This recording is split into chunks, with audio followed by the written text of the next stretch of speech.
Hi friends, இப்போ நம்ம பார்க்க போகிறது கருவேப்பிலை பொடி ரெசிபி. அதுக்கு தேவையான பொருட்கள்: கடலைப்பருப்பு 2 ஸ்பூன், உளுத்தம்பருப்பு 2 ஸ்பூன், மிளகு 1 ஸ்பூன், ஜீரகம் 1 ஸ்பூன், கருவேப்பிலை 2 கப், வரமிளகாய் 7லிருந்து 8, உப்பு தேவையான அளவு, எண்ணெய் 1 டேபிள் ஸ்பூன், பெருங்காயம் சிறிதளவு.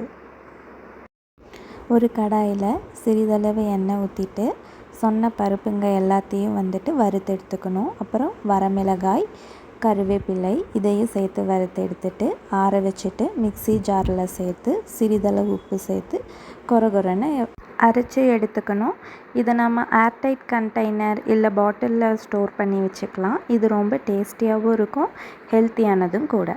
இந்த வீடியோ பிடிச்சிருந்தா உங்கள் சப்போர்ட் கொடுங்க.